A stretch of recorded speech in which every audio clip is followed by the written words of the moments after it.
Air strike पर जिस तरह से विपक्ष केंद्र सरकार पर लगातार सवाल खड़े कर रहा है, उसमें हिमाचल प्रदेश के मुख्यमंत्री जयराम ठाकुर ने विपक्ष को आड़े हाथों लेते हुए कांग्रेस के नेताओं का इसे दिवालियापन करार दिया है।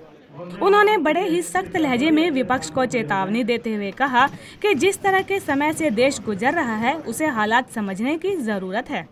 नेताओं की ये तो मैं कह सकता हूँ कि उनके दिमाग का दिवालियापन है।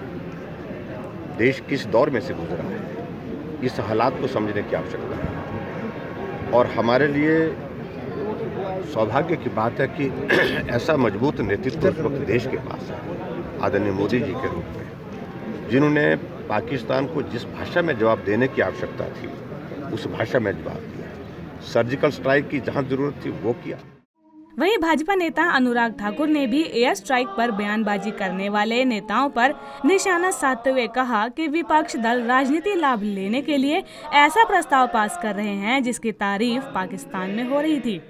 तब भारत के विपक्षी दल राजनीतिक लाभ लेने के लिए एक ऐसा रेजोल्यूशन पास कर रहे थे जिसकी तारीफ पाकिस्तान में हो रही थी, हिंदुस्तान में नहीं।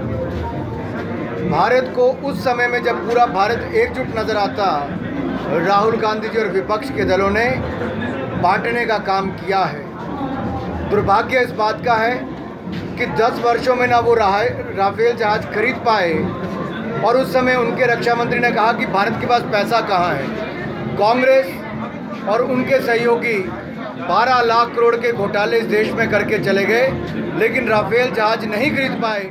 आपको बता दें कि ये दोनों बीजेपी के नेता चंडीगढ़ के पीजीआई में आए हुए थे, जहां इन्होंने विपक्ष को आड़े हाथों लिया।